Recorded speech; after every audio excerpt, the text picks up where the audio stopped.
It is 2 o'clock on my watch. I'd like to start the meeting. If we could start the meeting with a moment of silence and quiet reflection.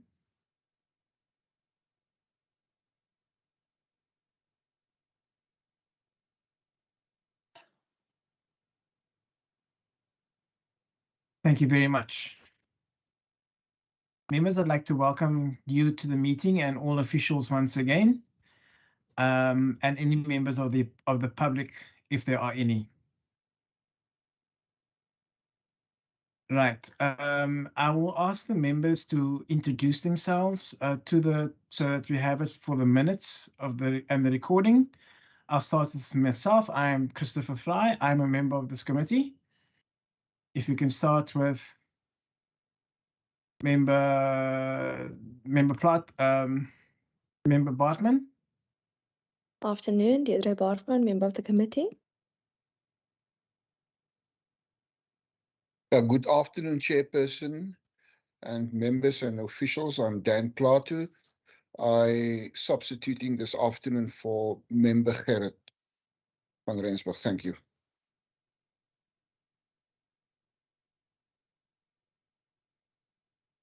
Just a correction.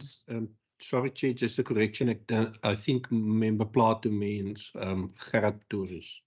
Yes, thank you. Honorable Anton, Minister, baie dankie. Jy's heeltemal reg. I'm just checking to see if there are any other. I don't see any other members. Madam Procedural Officer, Ms. Kamish Ahmed, are there any other members here? No, Chairperson. Okay, thank you. A special word of welcome to the Minister of Environmental Affairs and Development Planning, Minister Anton Bredel. Welcome, sir. I will now ask the officials to introduce themselves, starting with the officials from the Department of the Premier's Office. Hey, good afternoon. Harry Malila. I'm the DG in the province. Thank you. Good afternoon. I'm Anita Vosloo. I'm the Principal State Law Advisor in the Directorate Legislation in Legal Services, Department of the Premier. Good afternoon, Chair and members. My name's Nicholas Dias. I'm a State Law Advisor and in the Department of the Premier's Legislative Unit, Legal Services.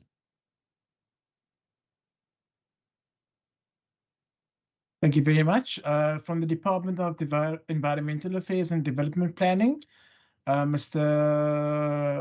see Mr. Gerber is not online at present. If the rest of the delegation could introduce themselves, please.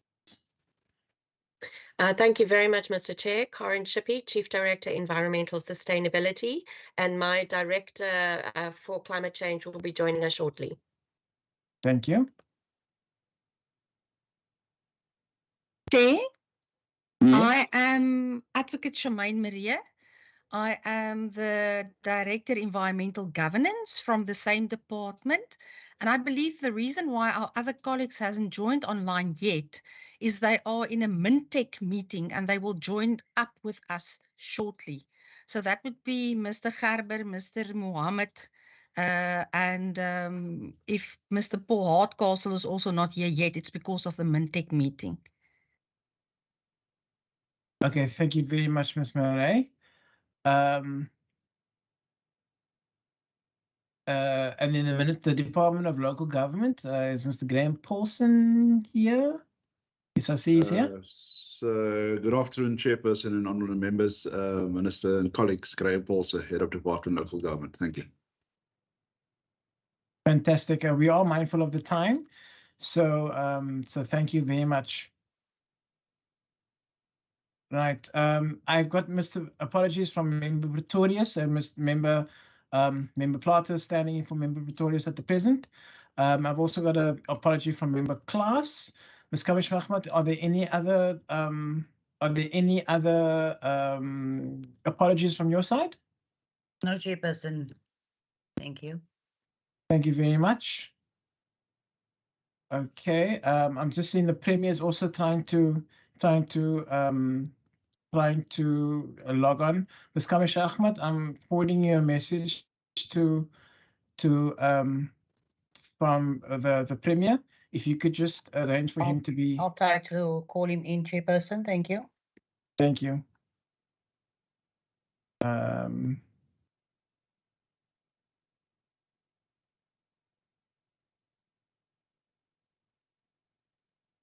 If you just give me just a second. Right, now we move on to the briefing of the Department of the Premier and Constitutional Matters First Amendment Bill. If we can have that briefing by the Department of the Premier, please. Thank you.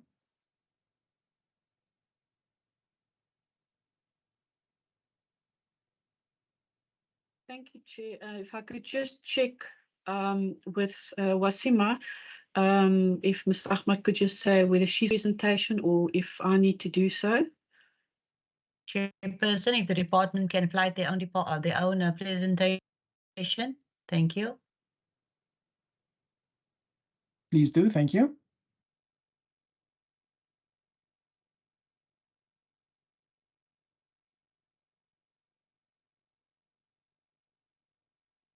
Ms. Ahmad, can you confirm whether the presentation is visible? Yes, it is. Thank you.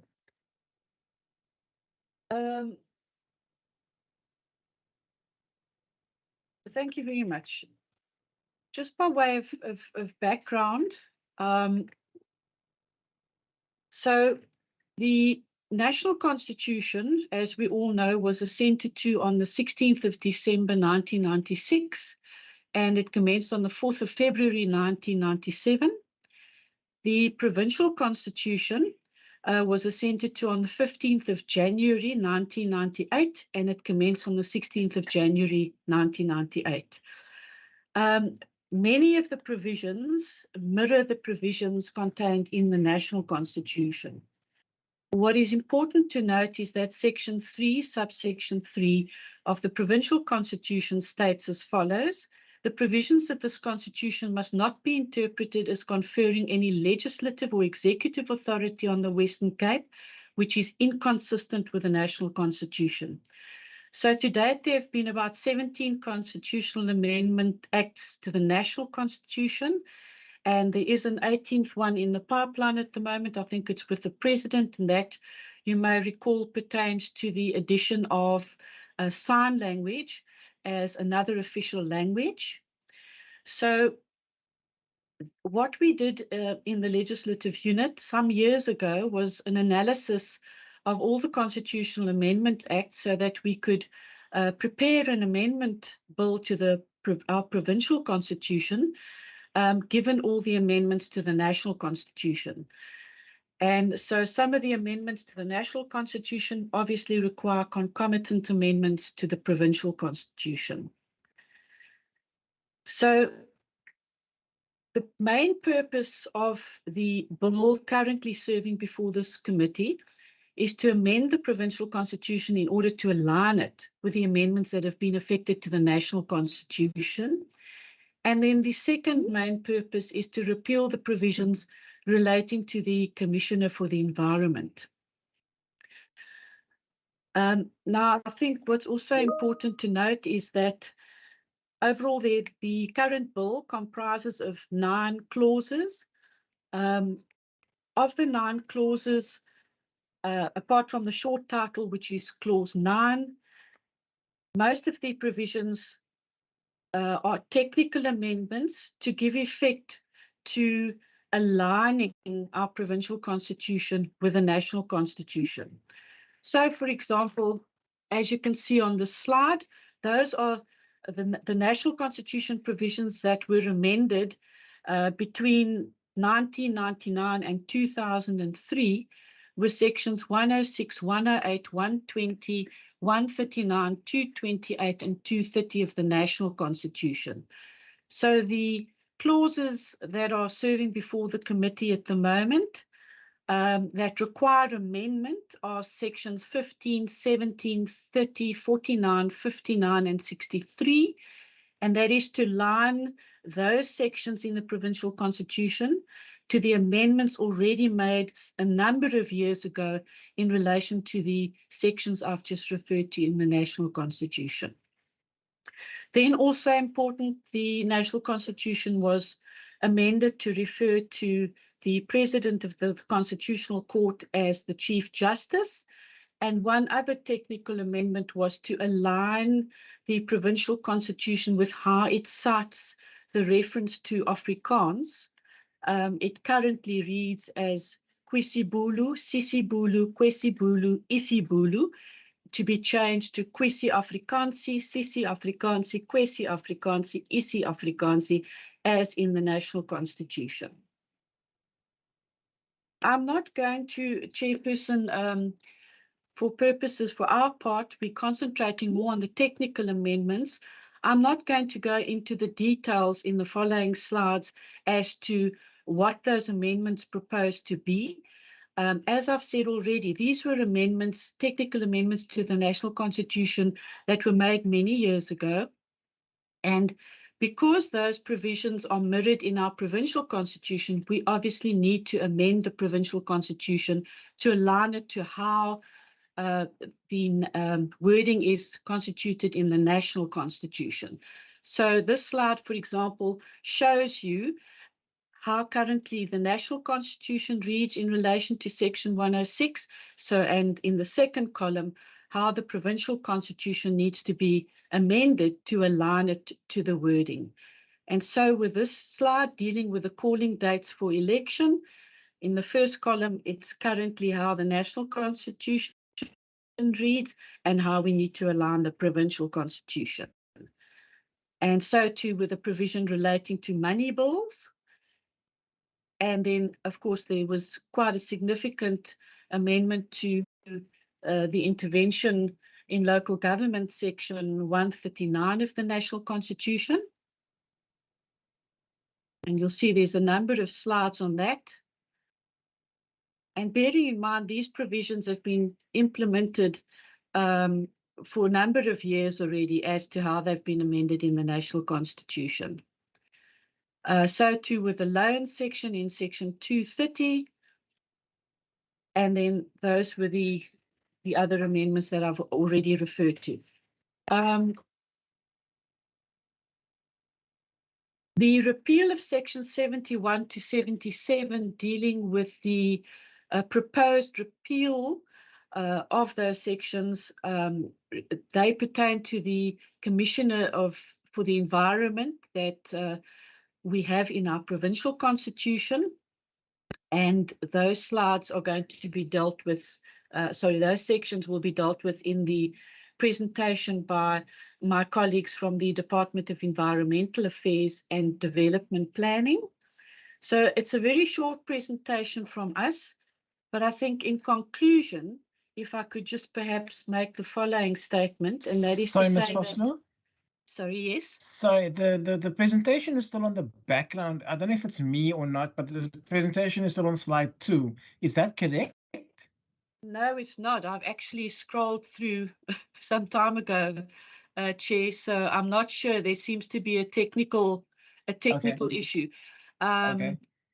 But I think hopefully you could have heard what I've said throughout the summary. So that in a nutshell is in any case what the slides just alluded to. They just gave more detail regarding the proposed amendments. Is it still stuck on slide 2?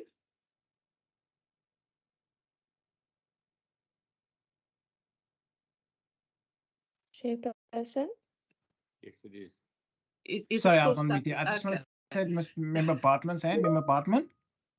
Thank you, Chair. Maybe if Ms. Vosloo unshares and reshares, but we've all received the presentation, so we can also follow, because the whole reason that we took this meeting online was due to the operational reasons at WCPP. So I'm confident that we all are on devices that we can be able to see this on. Thank you. Thank you very much. Yeah, I'm also hoping that hard copies were distributed, because that will also then just, I think there's a technical issue.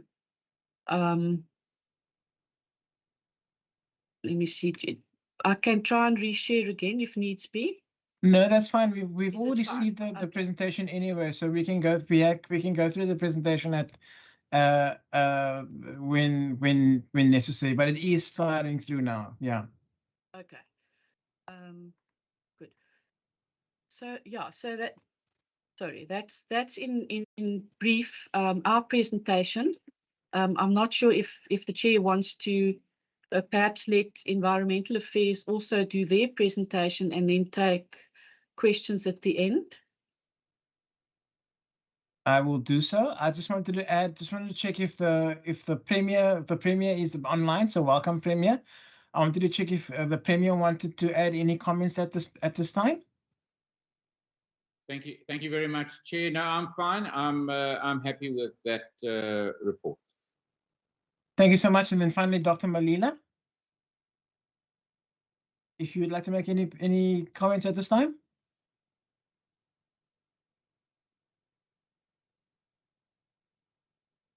No, that's fine. Yeah, And then okay. I'm happy. I mean, I've seen the presentation as presented by Anita. Thank you. Thank you. I will now ask the Department of Environmental Affairs to brief us on their section of the bill, please. Thank you. Good afternoon, Chairperson. Thank you for the opportunity for us to today brief the Standing Committee on the Commissioner for the Environment, and we've also been asked to on our climate change response strategy, and also to brief the committee on the province's plans, the 15-year water plan, and we've asked our colleagues from the Department of Local Government to join us in terms of the latter item. But first up, then over to Ayub Mohammed, our Chief Director, to take us through the presentation on the Commissioner. Thank you. Thank you very much, Mr. Mohammed. Thank you, Chair.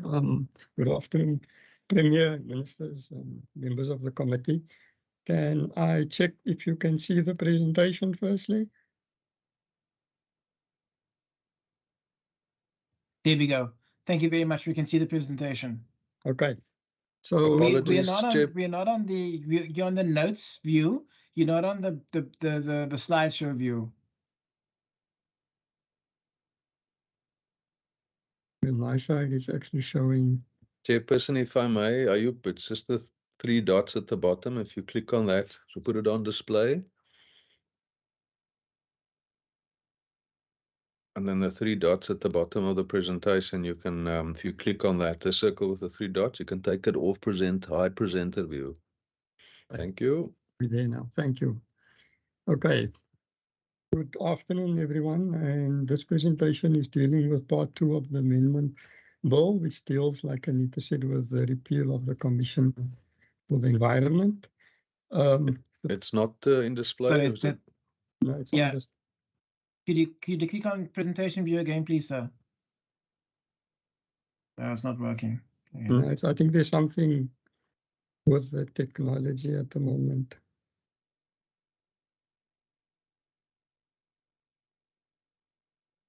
I'm going to stop sharing.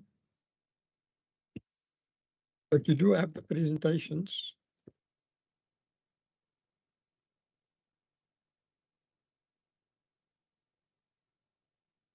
Yes, I think we can follow the presentations that's been given to us, members.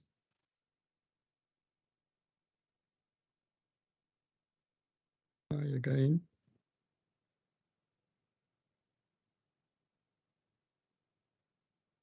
Are we seeing anything now? That's much better. Thank you, sir. Okay. Thank you. Okay. So, like Anita said, we're dealing with the repeal provisions for the Commission on Environment. The presentation will cover the background and the status, the history of the amendment process to date, the functions and the duties of the Commissioner based on the Constitution, the response to the duties and the functions in the context of the prevailing legislative regime, and then also what the Commissioner will cost and the conclusion.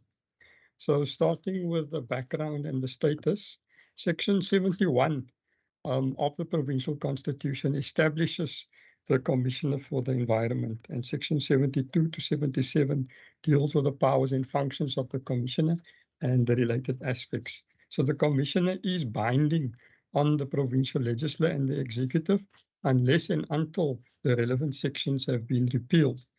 Now, the provincial constitution may be amended if it is determined that the commissioner is no longer desirable, and the department is of the opinion that it is undesirable for the following reasons: that there is a duplication of the roles and responsibilities, it will not address any governance gaps, and it will consume scarce state resources. If we go to the history of the Commission of the Environment process to date, in 2001, the Commissioner for the Environment bill was produced and published for comment. That bill proposed an organizational design, and because the Constitution doesn't have a definition of environment, the bill also provided a definition for the environment, which is exactly the same as the definition of the environment for the environment in the National Environmental Management Act. But what it did define was the environmental administration, because that was also not defined in the Constitution, and it defined it as an act or omission or a decision by any organ of state which significantly affects the environment in an adverse manner, and we'll come to that later. In 2009, so about a couple of years later, there was a external legal opinion was obtained on the desirability of appointing a commissioner for the environment. That external opinion confirmed the legislative reforms that quite significant legislative reforms that had occurred during that period, but it also indicated that an amendment to the Constitution should not be taken lightly, and that consideration could also be given to amend the Constitution to appoint a commissioner when it is appropriate or when it is desirable to do so. And on that basis, the amendment of the Constitution proceeded. In 2015, it proceeded in that way, and then in 2015, further, another legal opinion was obtained, which also confirmed the legislative processes that had happened in the meantime, and it confirmed the duplication that exists. And so, in terms of Rule 160, that bill was withdrawn, but the commissioner still exists within the Constitution. It was just the bill that was withdrawn. And then in 2019, the Provincial Parliament of the Western Cape had dissolved, and that bill also lapsed. And so the Commissioner for the Environment has never ever been appointed. And the current Provincial Parliament, which is standing since 2021, has reintroduced this bill with a provision, so it's the Constitution, the First Amendment Bill, the Constitutional Amendment Bill, to repeal Section 71 and 77 of the Constitution. So that would repeal the Commissioner for the Environment sections. So if we turn to the duties and the functions, so what is the primary functions of the Commissioner in the Constitution? The Commissioner must monitor urban and rural development which may impact on the environment. The Commissioner must investigate complaints in respect of administration and recommend the course of action to course of conduct to any provincial organ of state or municipality whose activities have been investigated, and act in accordance with the principles of cooperative governance and intergovernmental relations referred to in Chapter 2 of the Constitution. The Commissioner has additional powers and functions that may be provided for in provincial legislation. And as I said earlier on, there is no provincial legislation in place, and any legislation in any case cannot conflict with the constitutional foundation set out in Section 71 or 77 of the Western Cape Constitution. Where the Commissioner has done an investigation, the Commissioner must make recommendations to a provincial organ of state, and that organ of state must report its actions to the Commissioner within a reasonable time. And the Commissioner must also implement its recommendations that it made to provincial organ of state. So the Commissioner, it's a two-way street, they must report, and the Commissioner must monitor the actions or the consequences of its actions. Then the Commissioner must report annually to the Provincial Parliament, and it must submit its recommendations to the Provincial Parliament, and it may be called on to report to the Provincial Parliament at any time. So the commissioner is accountable to the Provincial Parliament, who is also then obligated to monitor the performance of the commissioner for the environment. Now, how is the commissioner appointed? The Premier appoints the commissioner, but that is after being nominated by a committee of Parliament. And that nomination must be supported by 60% of a 60% vote in the Provincial Parliament, and civil society must be involved in the nomination process. So it's a whole parliamentary process that must be conducted for a commissioner for the environment to be appointed. And just to note that Section 80 of the Western Cape Constitution does not prescribe the same detailed process for the appointment of the commissioner for children. The commissioner is appointed for a period of 3 years, and it's renewable once, so that's 6 years in total. But the commissioner may be removed from office on the grounds of misconduct, incapacity, and incompetence. But this can only found to be so if by a committee of the Provincial Parliament, and a resolution of the Provincial Parliament calling for the commissioner's removal. And also it must be supported by a vote of at least 2/3. So while the appointment requires 60%, a removal of the commissioner will require 66% from a vote in Parliament. And in the Premier, while such a process to remove the commissioner is underway, the commissioner may be suspended.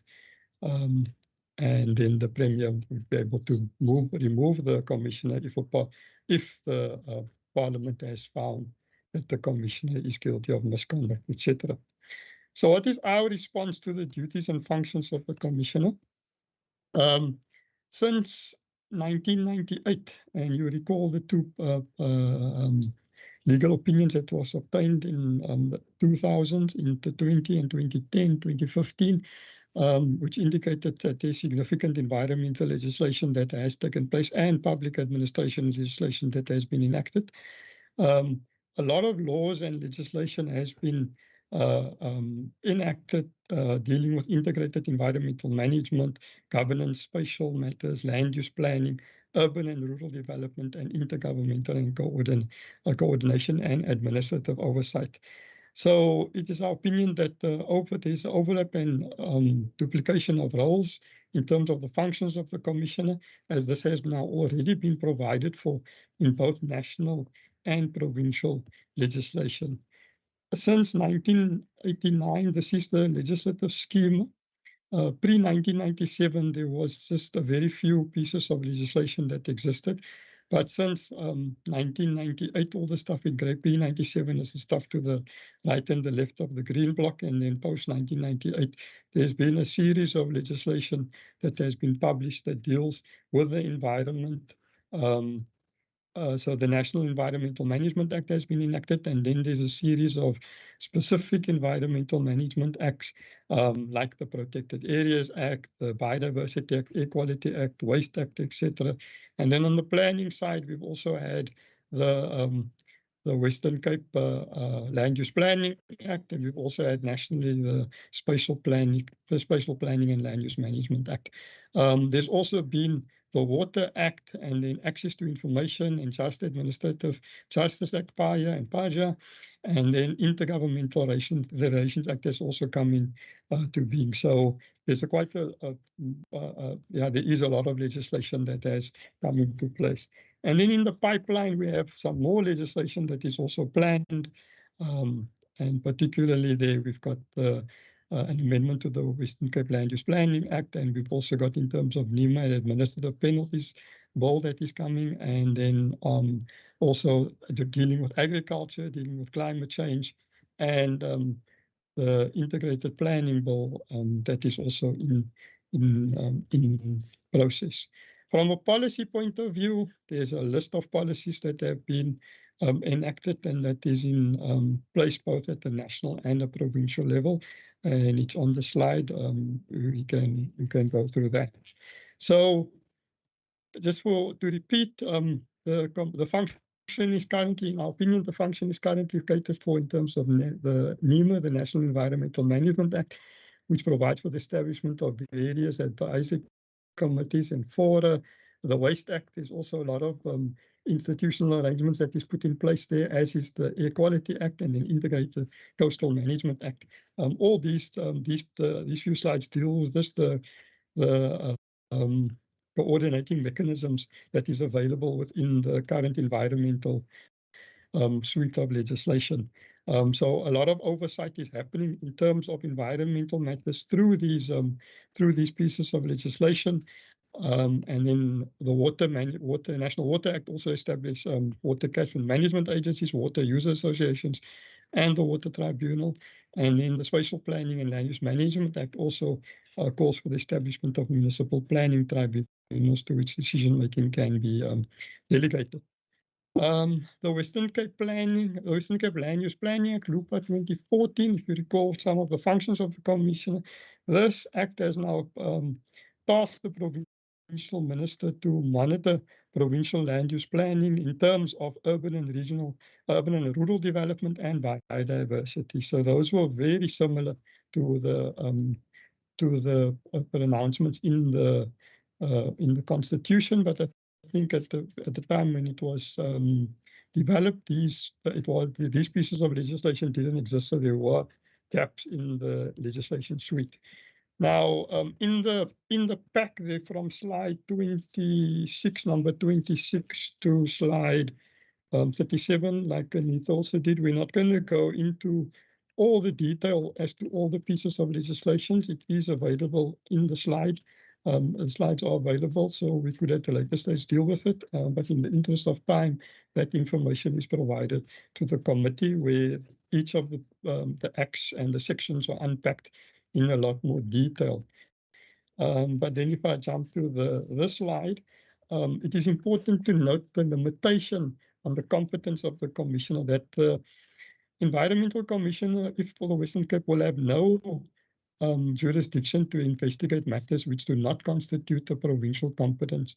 So issues of water, forestry, fishing, and stuff like poaching, etc., that we get a lot of inquiries about, those are not provincial competencies. So the Commissioner, being bound by the provincial constitution and the national constitution, would not be able to investigate those matters.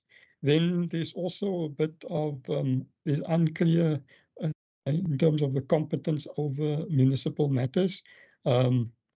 So that hasn't been unpacked clearly, because they can investigate provincial organs of state, but the municipality is something different because it's a different sphere of government.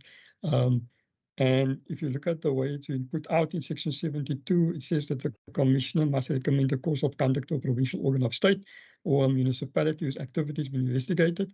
And in 73, where the Commissioner has made recommendations to provincial organ of state, that organ of state must report to the Commissioner on its actions in response to those recommendations. So because of the sphere of government issue thing, the Commissioner actually doesn't then follow up on a municipality. So it creates a bit of a vague situation that we are dealing with. We understand that there's no constitutional obligation placed on the municipality, even though the Commissioner could investigate the activities of municipality. So there's a bit of a gap in the law in terms of how things can, how the Commissioner will operate. There is law that deals with that, but there isn't law to show how the Commissioner can deal with that, because it's not because there are some constitutional concerns there. So if we then jump to the costing, in 2001, when this started, there was a very short organizational design which was proposed, and at that stage it consisted of 1 Deputy Director General, 2 Assistant Directors, and 1 Admin Clerk. Now, if we compare that to the structures based, the other Chapter 9 institutions in the Western Cape Constitution, like the Ombudsman and Children's Commissioner, both are at DDG levels, and both have a staff complement of about 12 persons within the employed. So if we do that modeling and we cost the Commissioner and what it would cost based on the current cost of employment, we are looking at about 13 million rand in the first year, but that includes a setup cost for offers and etc., and advertising and everything else. of about 3 million rand. We've included that, so you're looking at about 13 million rand in the first year and another 10 million rand in year 2 and 11 million rand in year 3. So it will be a significant, it does take a significant chunk of the budget. And then we still need to also increase the CPI for year 2 and 3. So that was the costing that we do. And then in conclusion, there is sometimes a belief that the commissioner can fulfill an ombuds-like function. Now, that we do not necessarily agree with that, and this was raised during the previous public hearings that we had on the bill, and there was a few on the appointment of the commission, on this amendment bill to repeal the commissioner. People thought that it would be like an ombudsman. This commissioner is not an ombudsman because the commissioner doesn't have the power doesn't have that powers. The public recourse options for the commissioner is fairly limited, and there is no remedial, no other remedial for the commissioner to investigate complaints against national government and private entities. And then the Commissioner for the Environment will also not be a decision-making body regarding environmental authorizations, nor would it be an appeal body, because that is the sole legislative competence of the Minister of Environment. So those it cannot overturn decisions made by the Minister. They would have to go to court of law, and it cannot be an appeal body as well. So we are of the opinion that national and provincial legislation already exists and that it provides adequately for the protection of the environment. There are sufficient enabling provisions. If a commissioner is appointed, there will be an overlap and a duplication of roles and functions, which is already provided for. We indicated that we would not address any of the governance gaps. And then from a policy and a fiscal perspective, it will consume state resources given the economic and the financial situation that we find ourselves in. Thank you, Mr. Chair, and thank you. Thank you very much, Mr. Mohammed, for that detailed presentation on the legislation of that covers the environmental domain of the Western Cape government, as well as the duplication of the and then while the oversight is already happening of the relevant legislation. Thank you very much. Mr. Gerber, is there anything? Yes. Yeah. No, just thank you, Chairperson. Just to, if it, through the chair, if it's fine, then that we then ask that Karen Shippey and Hussein Isaacs, the director, we will then proceed to the briefing on the climate change response strategy as requested. Yes, please go ahead. Thank you. Hussein, over to you then. Please flight the presentation. Karen, a few introductory words. Thank you. Thank you very much. And while Hussein is putting his presentation up, just a thank you for inviting us to share this with you. I deeply apologize. I deeply apologize. I'm so sorry. I haven't taken the department, my committee into confidence. I'm so sorry. But members, are there any questions on the bill at present? I'm so sorry. I forgot to ask that. None. Okay, if there are no questions on the bill, then now we can move on. Thank you so much, ma'am, and I apologize for the procedural mistake there. No problem at all. So I see that the presentation is up, and my colleague Hussein Isaacs will take you briefly through it. You will note that the presentation that's been circulated has a lot more detail than will be spoken to this morning or this afternoon, but it is there for you to peruse at your leisure. And of course, we do have all of our documentation available for the public as well. Thank you.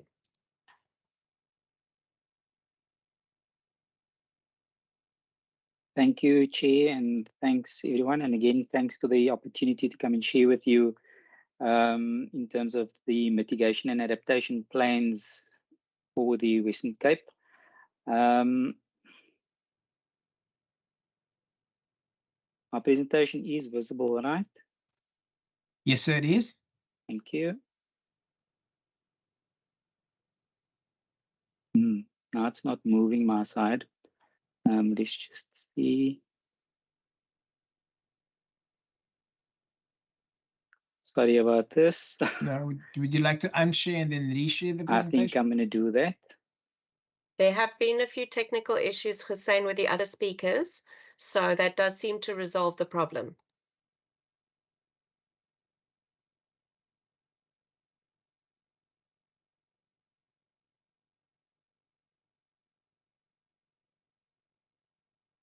Okay, is it visible again? Yes, it is. Okay, let's see if it goes now.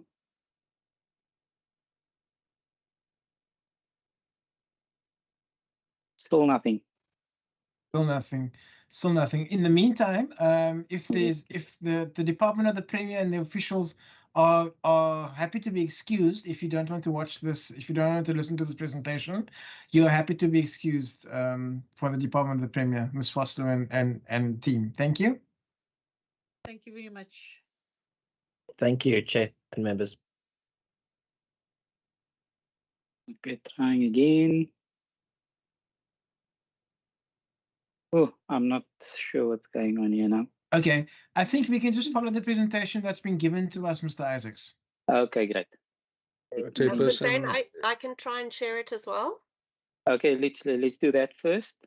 Gordon, I'll stop Okay, let's do sharing. that first.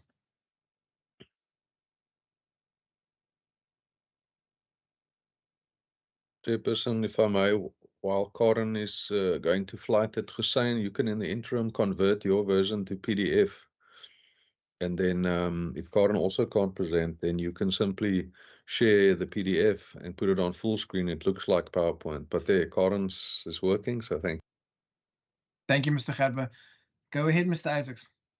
Okay, so something that we grapple with in the climate change space is around attribution, and what the current slide reflects is that the drought between 2015 and 2017, the likelihood of it was 3 times, and that is then attributed directly to climate change. There's also 5 to 6 times more likely in the year 2020 relative to the 20th century, a decrease in our rainfall. There's an expectation of a 0.5 meter of increased sea level rise by the year 2050. That doesn't seem like a lot, but when that body of water hits the land, there's quite a substantive impact. Then much closer to home, the extreme fire danger that we experience, the likelihood over the past 70 years due to hot and dry conditions that has been caused by the increased temperatures that we are currently experiencing. And then in a neighboring province, the 2022 floods that actually took some lives, the attribution to climate change was 2 to 8% or 4 to 8% greater.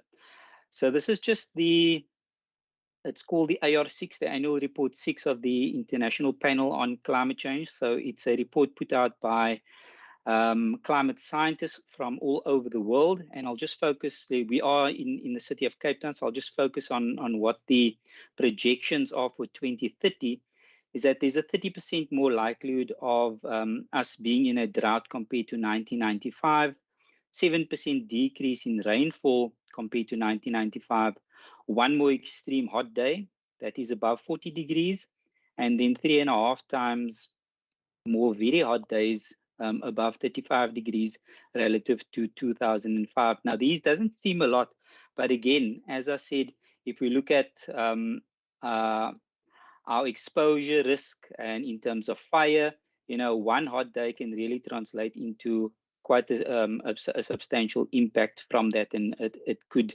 have serious ramifications for our infrastructure. So the rest of that slide you can go through. Again, based on our science and what this is telling us with regards to increased temperature, and this is a study that was called by our Department of Agriculture. So it's very, very new. It's 2022, and they appointed scientists at UCT to conduct this work for them and us that we've now used in our strategy.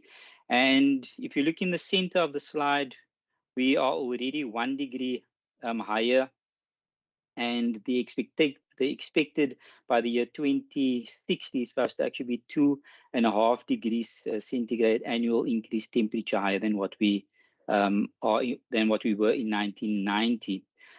These are violent plots, and what we need to look at here to the far right, the comment over there, is that we can expect to have additional 4 extra years within a decade of drought. So that is quite substantial. Next slide, Karen. So the Western Cape's contribution to climate change is essentially translated into the emissions that we are putting out. So we've been recording this for the past since 2012, I think, is the first data set that we have utilized. There's 3 iterations of this particular report that we have put out, and you can see that our emissions is essentially comes from energy, and this includes transport. And then second, there's industrial processes in product use, agriculture, forestry, and other land uses, and then also a contribution from waste, and this includes both solid waste and wastewater treatment.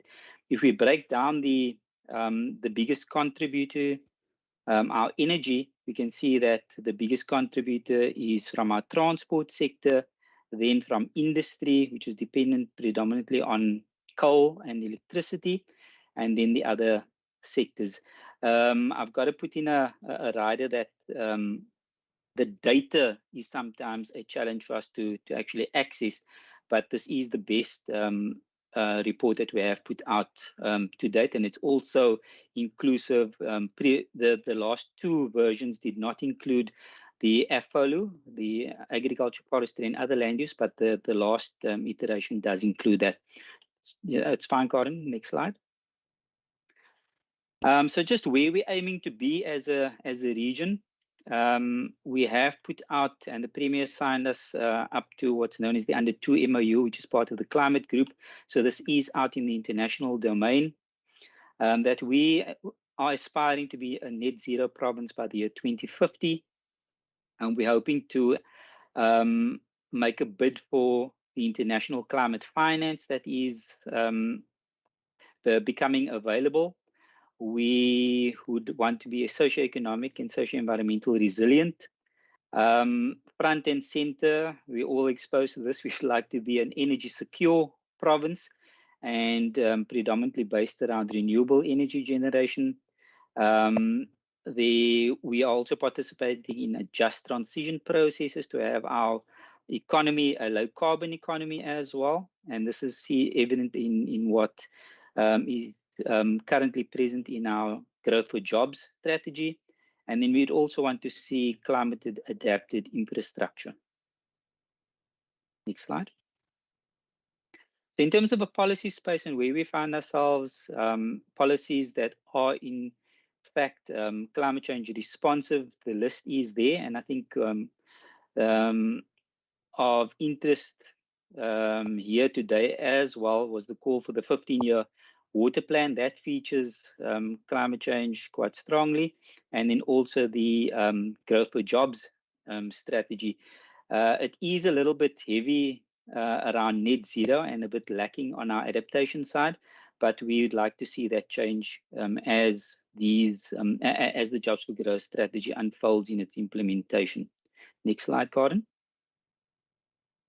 And in terms of the legal mandate, as it relates to climate change, the bill is currently out, and just last week the parliamentary hearing was held in the Western Cape. Unfortunately, the city-bound leg was cancelled, which was due for the Friday, but the other 2, one scheduled in Beaufort West and the other in Knysna for Saturday and Sunday, those were held, and the feedback that I got from social media was that they were quite happy with with how these engagements unfolded, and especially happy in that traditional leaders had been present at these particular events.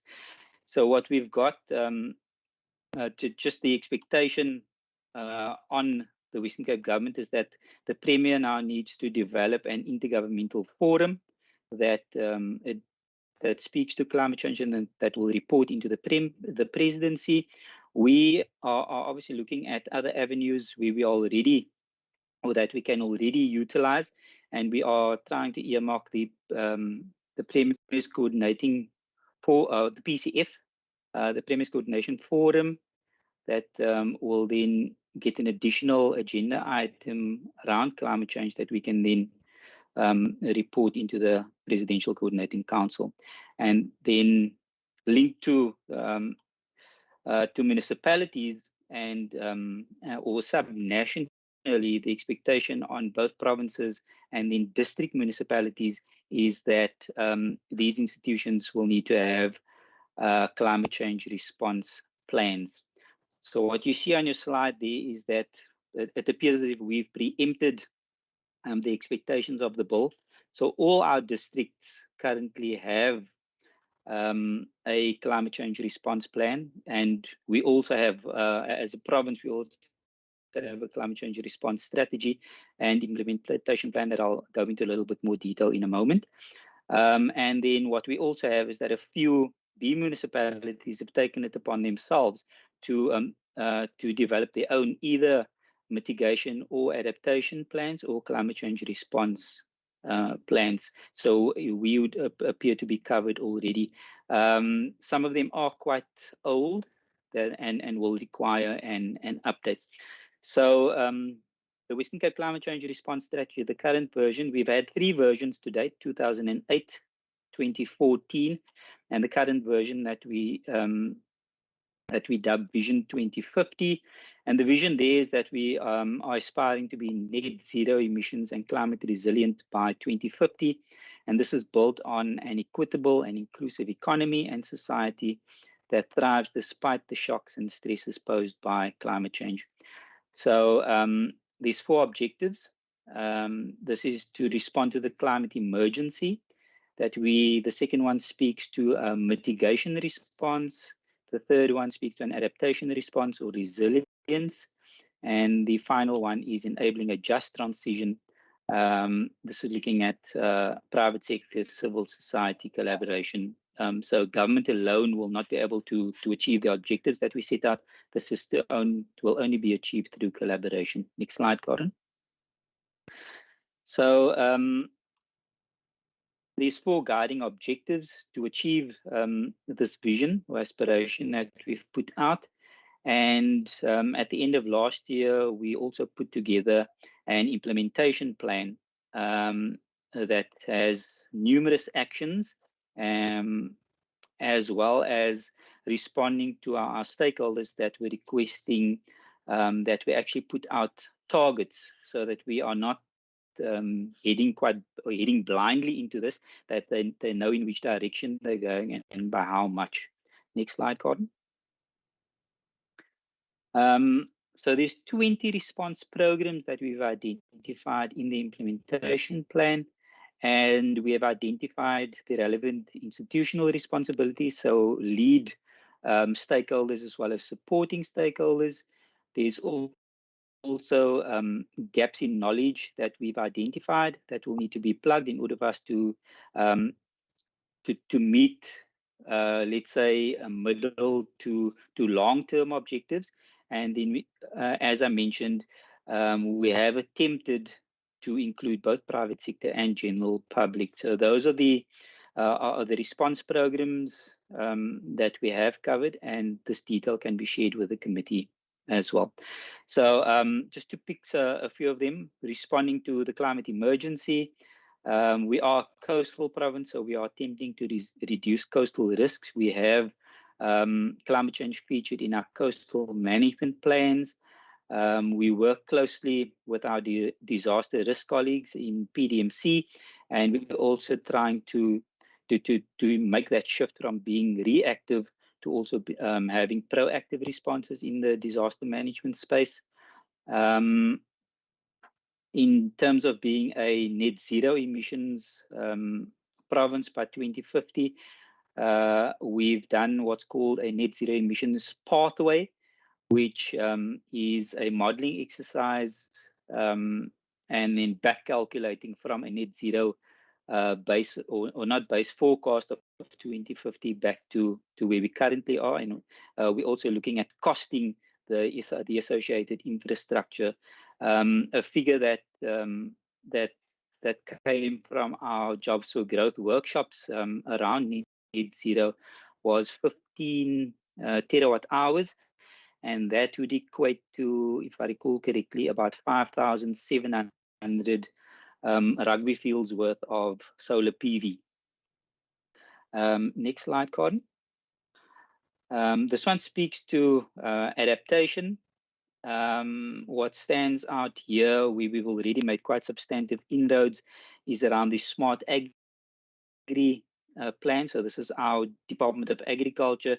They've actually developed a climate-specific response strategy for their sector, and they are doing fantastic work and actually putting quite substantial resources, both human resources as well as operational funds towards the climate response. So we actually, as part of our implementation plan, is to get all our departments to develop climate change responsive strategies for their own sectors. Next slide, Karen. I think we can skip this one as well. So just in terms of the emissions pathway, as I said, that we're wanting to be net zero. So this was phase one of the pathway development. And we then back calculated. So if you just look at the three blocks, by 2025, there should be a strong focus around decarbonization of the energy sector, and then shifting to both large and small scale renewable energy. This is already featured in our Jobs for Growth net zero working committees. So we're well on our way in terms of strategizing. Obviously, the proof is in how quick we can implement. And then closer to our department, and something that our minister is quite passionate about is around waste. And the target there about having zero organic waste to landfill, something that our sister directorates are working quite hard on achieving. That's we just heard yesterday that it's an uphill battle. Then in terms of our adaptation related programs, we are trying quite hard to get all our sector departments on board. We did have them respond, and this was part of our MTech processes. There was a PT circular that went out requesting departments to respond to both climate change and water security, and feature this in the MTech presentations to Treasury. Some departments are obviously performing better than others, so we are working with both of these to actually have a Western Cape responsive institution. So where to from here? I think the expectation on this government is our role is around overall coordination. So we've pulled the Western Cape Climate Change Response Strategy together with inputs from most of our departments. We are needing to focus around communication and awareness, municipal support. There's been a call from our stakeholders for assistance, especially with regards to updating of the regional or the district level climate change response plans. Then in terms of the targets, as I mentioned, there is this request that we don't navigate blindly and that we actually set sectoral targets. But the challenge that we face here is that this needs to be undertaken jointly. So we don't want to be stepping on anybody's toes, and we don't want to instruct anybody, so we need to put targets out that has jointly been agreed upon, so that we then can actually have the necessary backing, so that we actually progress based on the commitment that was made. So what are we currently doing to get there? As I mentioned, we have an implementation plan. Both the strategy and the implementation plan, it's envisaged to go to both to PTM and then also Provincial Cabinet. And then we are also looking at getting some private sector endorsement linked to this plan. As I mentioned, it is not solely the responsibility of government, and we won't be able to solve this ourselves. So it is only through collaboration that we will achieve the objectives. Karen, I'm happy to conclude on that note, and happy to also take questions then. Both the presentation, I think, has been shared, and I think, as you mentioned, if there's any detailed documents that the committee would like to see, we can also share that and make a future presentation on any of those as well. Thank you very much. Thank you very much, Mr. Isaacs. Mr. Garba, do you want any concluding remarks? No, just thank you to the team, Chairperson. When the committee is ready, we can ask the local government colleagues to come in on the integrated drought and water response plan, which was the related briefing that you've also requested. Thank you. Thank you very much, Minister Bradell. Is there anything that you'd like to add as closing remarks, sir? No, thank you. I'm quite comfortable. Thank you, Chair. Thank you very much, members. I'll now open the floor for questions to that presentation. Are there any questions regarding this presentation? None. Thank you. I don't have any questions. I just have a comment. I just want to say thank you very much for the thoroughness of the presentation. It is deeply appreciated, and thank you for your detail. It allows us to apply our minds regarding this very important topic of amending the Constitution. I think we've got the legislative framework as well as the practical implementation of plans that we have for the environmental for the environment in general as a government. So thank you very much to Mr. Isaacs, Ms. Shippey, Mr. Garba, and the rest of your team. You are excused from the meeting as we continue to deliberate on committee matters. Thank you. I'll give you a minute to exit the meeting. Chairperson, just the presentation on the 15-year water plan. HOD Graham Paulse, Ida Barnard, and colleague James Harvey Iwuzi are in the meeting. It's a short presentation. It was the third item that we were requested on to brief. Yes. Sorry, I've noted that. Sorry, the 15-year integrated drought and water response plan. I'm sorry, I apologize. I've missed that. Could you go forward, please? Graham, over to you, Ida and team. Yeah, so thank you, Chairperson. It's while James is going to make the presentation, he can load it. The integrated water response plan is in direct response to the drought that we experienced.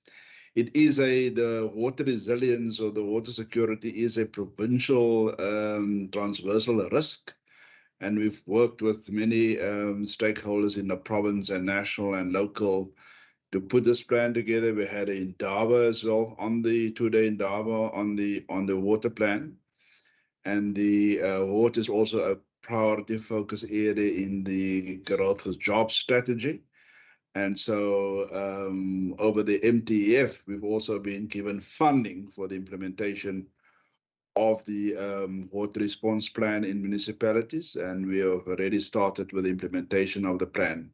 But James can just make a brief presentation on the 15-year water resilience plan. Thank you very much. Thank you, HOD. Good afternoon, Chairperson and honorable members, as well as the colleagues on the platform. I trust you can hear me and you can also see my presentation, which I am sharing with the team. So my name is James Harvey Owusi. I'm a control technologist in the Municipal Infrastructure Directorate at the Department of Local Government, and I'll be speaking to you on the 15-year Western Cape Integrated Response Plan. Let me just switch off here so I trust you can see my screen. I can't see anything, so just let me know if there are any challenges. So the reality which we started with was basically the fact that sorry, sir, could you put the presentation on slideshow view, please? Okay, my apologies. Is that better? That's better. Thank you so much. Okay.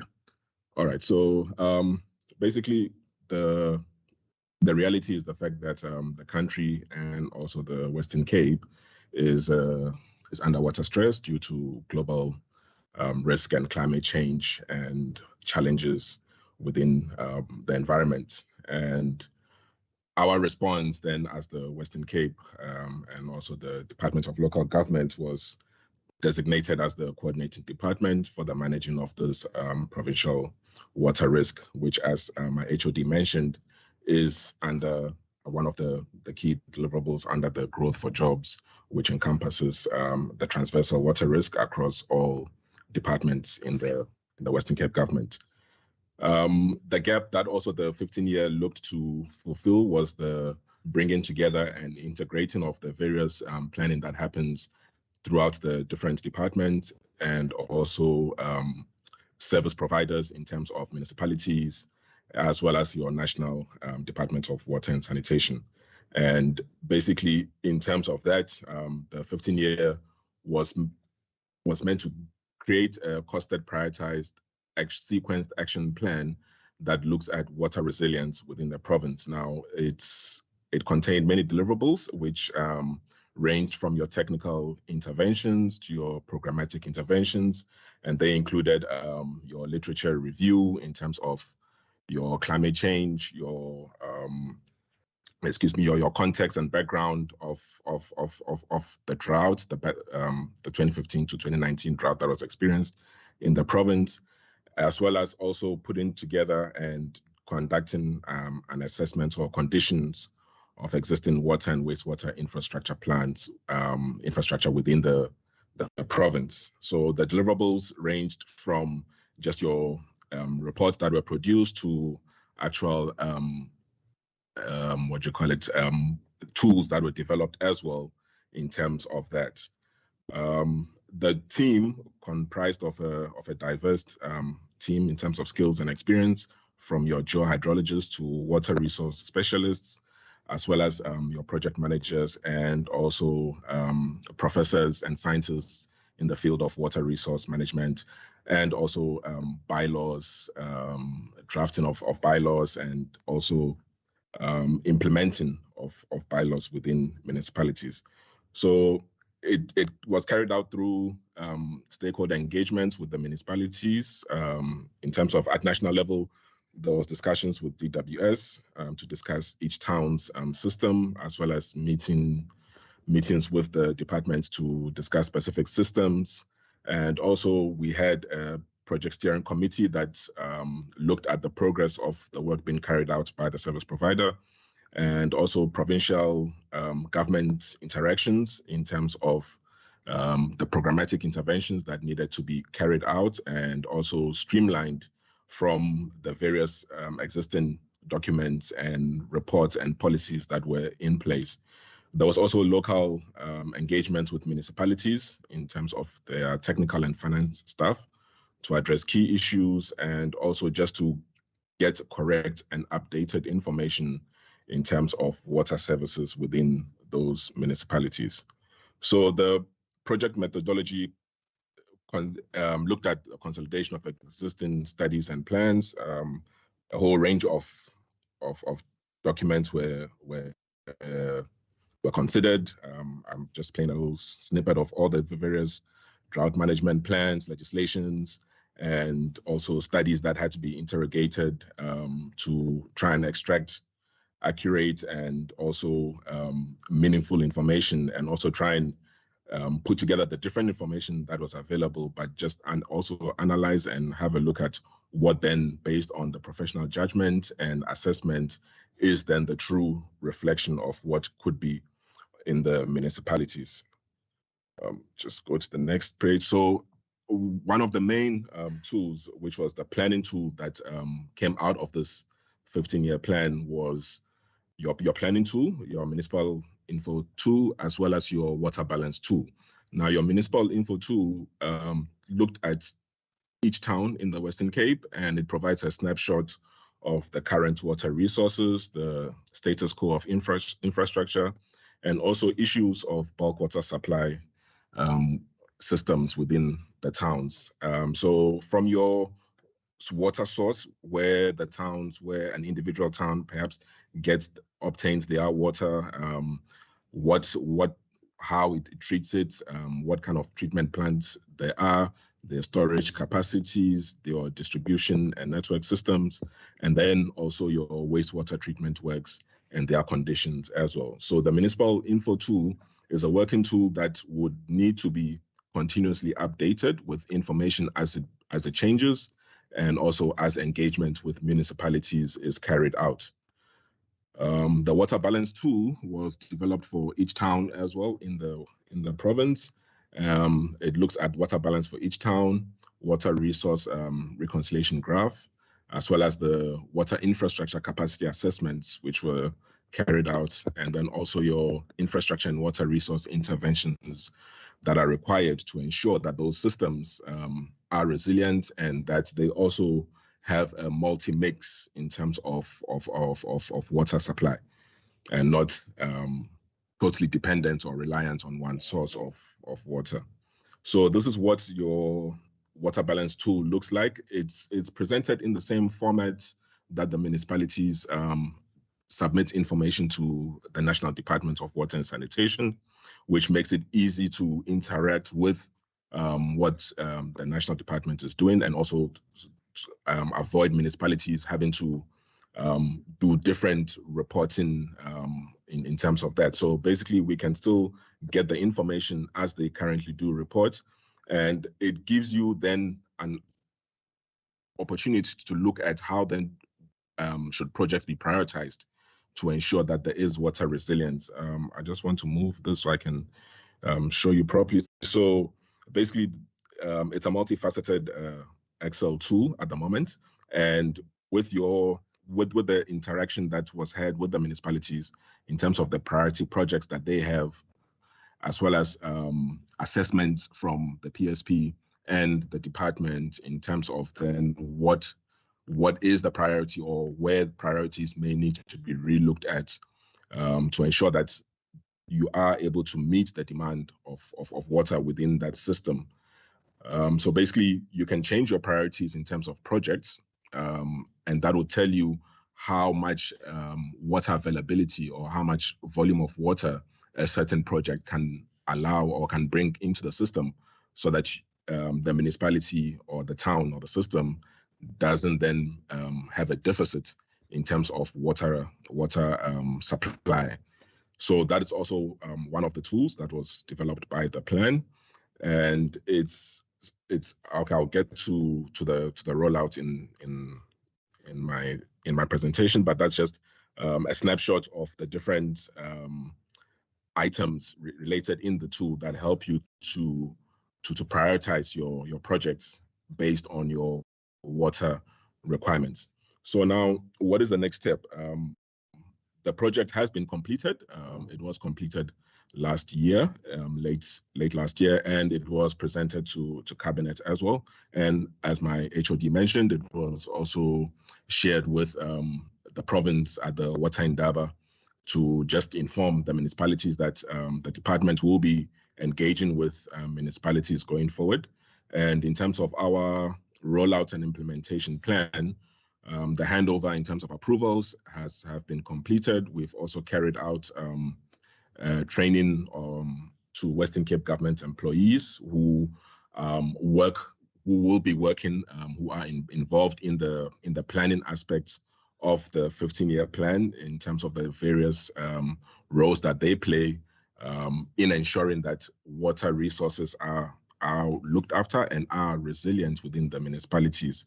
So that was held earlier this year. And now, currently, we are busy with a rollout and implementation strategy and plan in terms of staffing and resource, objectives and time frame, as well as also we'll be looking at piloting it firstly within 3 municipalities, and then refining it and aligning whatever challenges that we may pick up in the piloting, so that we can then roll out further to the rest of the province. As the HOD also mentioned, we have received funding towards the overall water resilience plan for the province over the MTEF, and that is made up of the necessary additional capacity that will be required to roll out the 15-year plan, as well as the appointment of professional services in terms of geohydrology to assist in ensuring that there's augmentation projects or augmentation options that are explored throughout the various systems. And then also there's grant transfers to municipality for water resilience projects that they have identified together with the team that prepared the 15-year plan, and also according to the priorities that have been noted and have been prepared or have been listed. So that is basically, in a nutshell, that what has been carried out. And also just to perhaps make the committee aware that the project was entered in the Zutari Impact Awards, where it's received a 2nd place in the category Creating Adaptable Infrastructure. And the professional team has since also asked to present it at the SAICI Engineering Awards, which will be happening later this year, just to show and also try and just shine a light on the fact that, engineering may not necessarily just be your foundation and concrete on the ground, but also the planning and the integrated aspect of it with across sectors and multiple stakeholders in trying to ensure resilience, and also, like the category states, creating adaptable infrastructure. So basically, we want to ensure that the resources that we have, we are able to conserve and ensure that it meets the resilience that is required. So that is, again, like I said, just one of the recognition that the project has received. I know the Premier spoke very highly of it at the Water Indaba and gave the, how can I put it, the slogan of, maybe the Premier can remind me, something to do with active now. We need to act on what we've got and implement, and also set timeframes and such to ensure that we are able to deliver in terms of this resilience. I thank you, Chairperson. Thank you very much, sir. Members, are there any questions related to the presentation at present? Member Bartman. Thank you, Chair, and thank you for the respective presentations. I think firstly, just to note that we need to say congratulations for the department placing 2nd place in the Zutari Impact Awards, and we do wish them well in the Engineering Awards. It is not easy being able to place in some of these award categories, and it's really a feat for this department to be acknowledged in such a manner. The question I have is, I want to find out, when they work in terms of the water infrastructure with local governments, whether they are satisfied with the amount of maintenance and repairs percentage of funding that the respective municipalities are putting aside for some of this infrastructure. And one of my concerns is that the municipalities obviously require a lot of new infrastructure, but there are many of the old infrastructure that aren't necessarily being maintained. And in that regard, that infrastructure doesn't last as long as what it can. Thank you, Chair. Thank you very much, Minister Bredell. Chairperson, let me just have a first run, and my HOD can come in if he wants to. Water, we all acknowledge that water is going to be the next crisis. It's just a matter of time. because of climate change. And I'm very excited because of the vision and the work that the department has put into this water plan, to plan for future water security. It's on all of our shoulders. And we must realize that this is not a perfect plan. It's also going to be work in progress as we move forward. But what Member Bartman has said, it's exactly, I think, part of, or it's a huge part of the thinking, was that, listen, we don't get enough budget behind the lack of investment in infrastructure. But if you go to the municipalities, obviously the easiest way to convince them is let the science and the facts speaks for itself. That will also be for all kind of infrastructure, roads in the future, electricity infrastructure, etc. If you don't put in the money now, you're going to pay a price. So from where I'm sitting, yes, there's a lack of investment in the past in infrastructure in a lot of our municipalities, but this tool will tell the municipalities now what they must invest in so that they can play catch up, and also what they must invest in if you look at their projected population growth as well as economic growth. If they want to adhere to the need to speak to those, then they need to invest X amount of their budget. So this is going to become a huge budget tool for municipalities, and therefore we're also now going to train 2 officials in each municipality to be able to explain the information behind this tool to the council and to the administration of the municipalities. Thank you, Chair. Thank you very much. HOD, would you like to have any other comments or remarks? Chairperson, the Minister has covered me well. Thank you very much. Thank you very much. If there are no further questions from the members, Premier, would you like to add anything to the results, including the allusion to the urgency of now that was made there, sir? Well, I think you've said it, Chair. The urgency of now. I think from an environmental analogy, the best time to plant a tree was 10 years ago. The next best time is today. So it's exactly the same thing with water, and we need to get that urgency into the system, because I think, as the Minister said, the next thing we are going to be back into a day zero scenario. And quite frankly, that the water day or the water conference was critical. This 15-year plan is critical. And I want to say the next big critical thing is investment into infrastructure that is going to give us that resilience from a citizen point of view is going to really be critical. So yeah, there's a lot of work to be done, and it's got to be done now. But that's it from me, and thank you very much, Chair. Thank you very much, Mr. Premier. I assume Mr. Gerber, Mr. Pulser, and the rest of the team, you have no other remarks to make? Yes, I'm covered. Thank you, Chairperson. In that case, thank you very much for your presentations. Now you are welcome to leave the meeting, sir. Team, thank you. Thank you very much. Bye-bye. Thank you very much. Thank you. Bye-bye. Members, we have some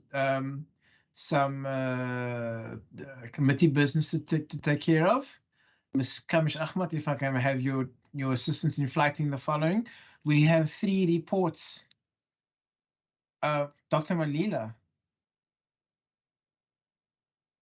No, he's done. He's off. Okay. We have 3 reports to consider. The first report is the draft committee meeting minutes of 12 April 2023. Can we flight those minutes, please, ma'am?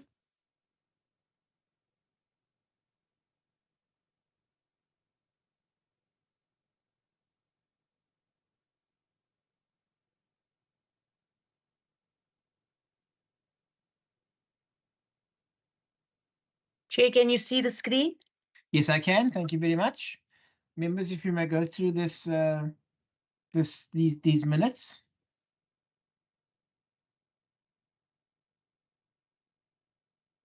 Page 1, page 2, All right. Ms. Kamish Ahmed, we do have a slight problem here. Member Bartman. Oh, sorry, I wanted to move to adopt. There's an apology from you on the minute, Member Bartman. So I'm not sure whether Apologies, wrong document. Excuse me? Now indicated apologies, wrong document. Okay. Ms. Kamish Ahmed, do we have to stand this one over to the next meeting because Member Dugmore, Member Pretorius, and Member Bosman are not here? Do we need to stand this over to the next meeting? As Chair, if Member Plato was handed over the alternate, he's an alternate member, and he read through the documents and he got proper handover and he's in agreement with the minutes, he may adopt, or the committee can decide to let it go to the next meeting. Member Plato? Yeah, Chairperson, she's correct. I read the minutes. I had to acquaint myself with the contents of the minutes and that sort of thing. So I'm happy to adopt as alternate for Gerrit Pretorius. Thank you very much, Member Plato. As there is no seconder needed, the minutes are so adopted. The next consideration is the annual activities report.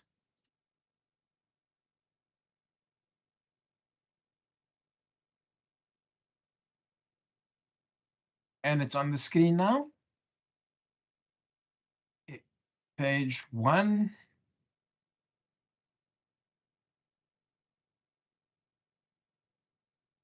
Page 2. Page 3. Apologies, Chair. Yes, Member Bartman. Just on page 1, there's a member that's cited as a permanent member currently that's not a permanent member anymore. That's Member Maseko. So at the moment, it's Member Pretorius and myself and yourself. So they must just put an until and then the final date that was. And I'm not sure what the particular date was. Thanks. Thank you, Member Bartman.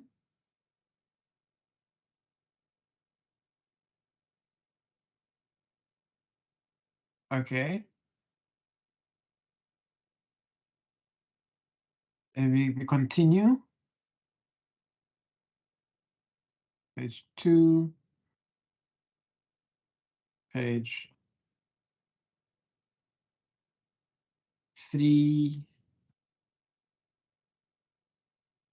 Members, that's the end of the report.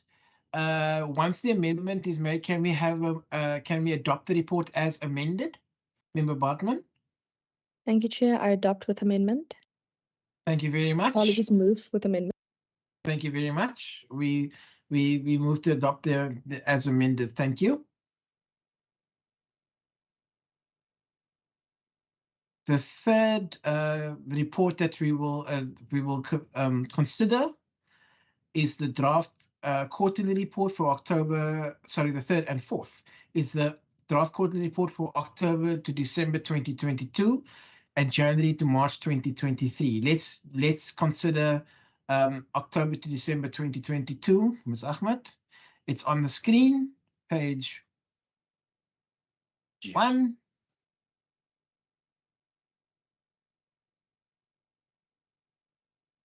Page 2.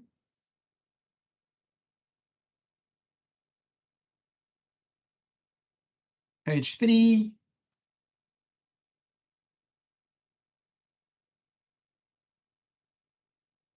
Page 4.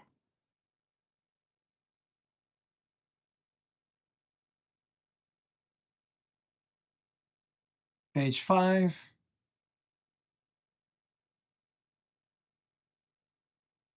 Page 6.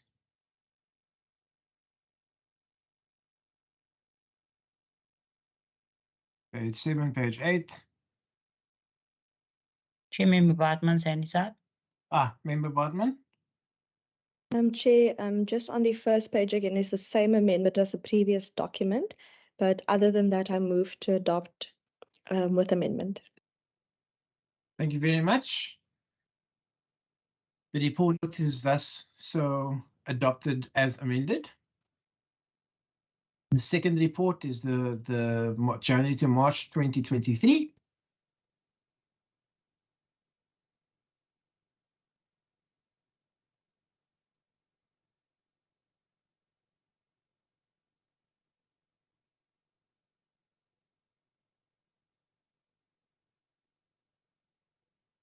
Page 1.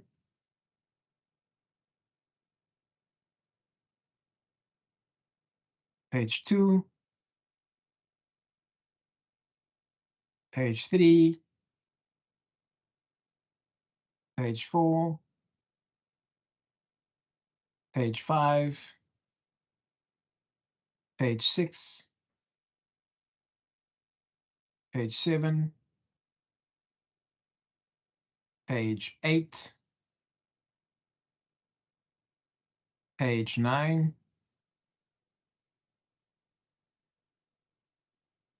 Chair, that is Page just 10. sorry, Chair, that is just the tracking document and the financials. That is the annexures. Yes, thank you. Can I have a mover to adopt the minute, the report? Member Bartman? Move to adopt.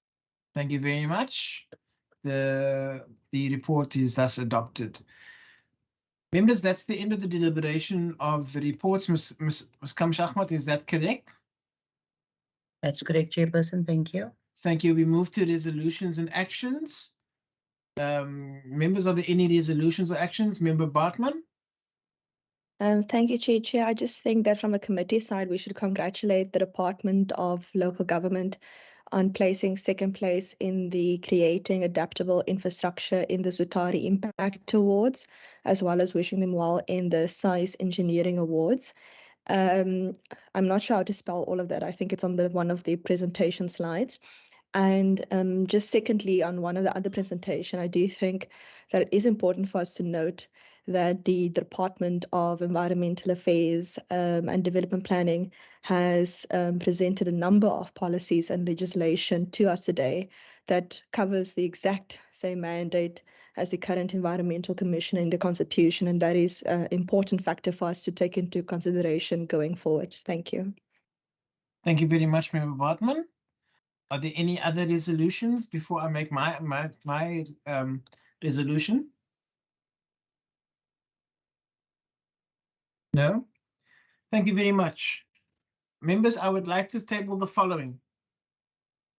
In terms of Section 23 of the Constitution of the Western Cape 1997 and Chapter 13, Rule 170 of the Standing Rules of the Western Cape Provincial Parliament dated March 2021, I herewith would like to table a draft bill, the Western Cape Provincial Powers Bill, for consideration by this committee.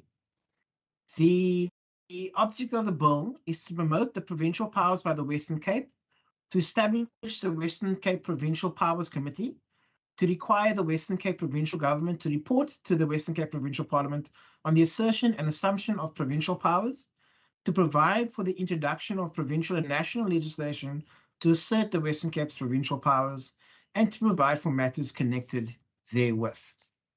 I will forward the bill to Ms. Kavish Ahmad, who's the procedural officer, for distribution to the members of the committee, and I will ask that this bill be deliberated on in our next meeting, and I will raise it as an agenda item. Member Bartman?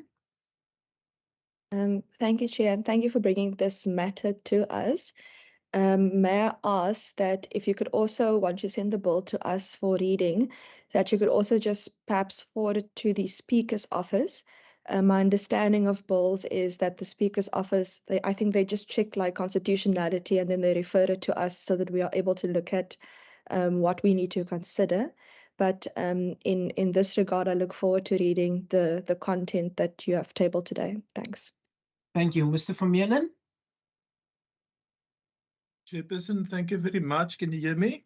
Yes, we can. Okay, great. Gee, sometimes my laptop doesn't work without earphones, but it's working. Chairperson, I just want to say that